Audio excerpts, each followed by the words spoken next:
Olá, seja muito bem-vindo ao Conexão Espírita. Hoje damos sequência ao nosso estudo de O Livro dos Espíritos, refletindo sobre um tema que sempre despertou curiosidade na humanidade, o conhecimento do futuro. Será que é possível saber o que está por vir? E se fosse, isso nos ajudaria ou nos paralisaria? Nas questões 868 a 871, os espíritos nos explicam por que, em regra, o futuro nos é oculto e como essa escolha divina está profundamente ligada à nossa liberdade de agir, escolher e aprender. Quando raramente esse futuro é revelado, ele vem como uma prova, um teste à nossa intenção e ao nosso equilíbrio. Vamos juntos compreender por que é no presente que construímos o amanhã e como a confiança em Deus e no progresso deve guiar os nossos passos. Opa, deixa comigo, foi repetir as perguntas desse tema conforme está escrito no Livro dos Espíritos. Pergunta 868. O futuro pode ser revelado ao homem? Em princípio, o futuro lhe é oculto e só em casos raros e excepcionais Deus lhe permite a sua revelação. Pergunta 869. Com que fim o futuro é oculto ao homem?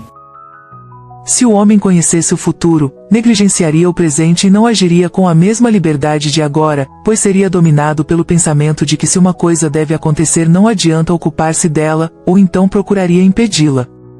Deus não quis que assim fosse, a fim de que cada um pudesse concorrer para a realização das coisas, mesmo daquelas a que desejaria opor-se.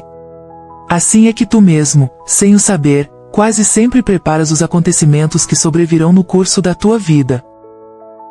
Tanto valeria perguntar por que Deus não fez o homem perfeito e realizado, item 119, porque o homem passa pela infância, antes de chegar à idade madura, item 379. A prova não tem por fim esclarecer a Deus sobre o mérito do homem, porque Deus sabe perfeitamente o que ele vale, mas deixar ao homem toda a responsabilidade da sua ação, uma vez que ele tem a liberdade de fazer ou não fazer. Podendo o homem escolher entre o bem e o mal, a prova tem por fim colocá-lo ante a tentação do mal, deixando-lhe todo o mérito da resistência.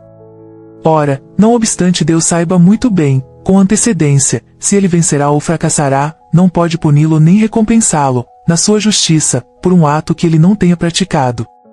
Ver item 258. Pergunta 870. Mas se é útil que o futuro permaneça oculto, por que Deus permite às vezes a sua revelação? É quando esse conhecimento antecipado deve facilitar o cumprimento das coisas, em vez de embaraçá-lo, levando o homem a agir de maneira diferente do que o faria se não o tivesse. Além disso, muitas vezes é uma prova. A perspectiva de um acontecimento pode despertar pensamentos que sejam mais ou menos bons. Se um homem souber, por exemplo, que obterá uma fortuna com a qual não contava, poderá ser tomado pelo sentimento de cupidez, pela alegria de aumentar os seus gozos terrenos, pelo desejo de a obter mais cedo, desejando a morte daqueles que lhe a deve deixar, ou então essa perspectiva despertará nele bons sentimentos e pensamentos generosos. Se a previsão não se realizar, será outra prova, a da maneira porque suportará a decepção.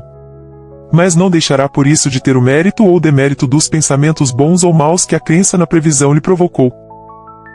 E por fim, a pergunta 871. Desde que Deus tudo sabe, também sabe se um homem deve ou não sucumbir numa prova. Nesse caso, qual a necessidade da prova que nada pode revelar a Deus sobre aquele homem?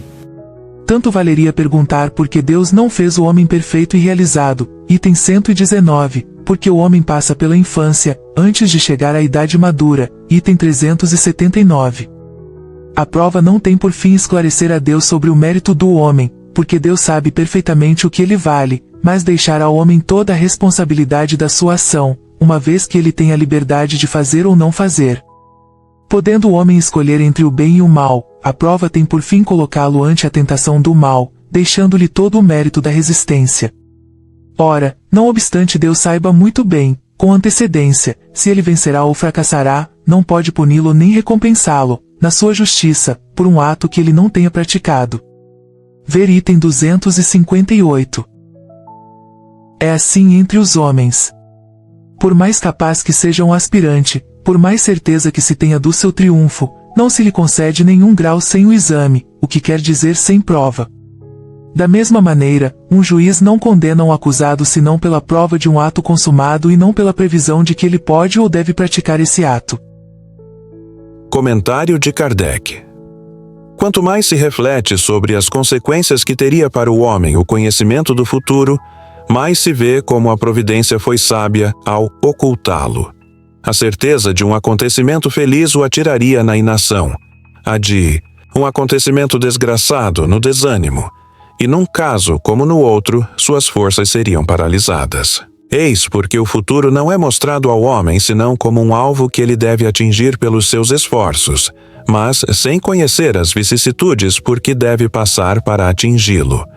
O conhecimento de todos os incidentes da rota lhe tiraria a iniciativa, e o uso do livre-arbítrio. Ele se deixaria arrastar pelo declive fatal dos acontecimentos sem exercitar as suas faculdades. Quando o sucesso de uma coisa está assegurado, ninguém mais se preocupa com ela.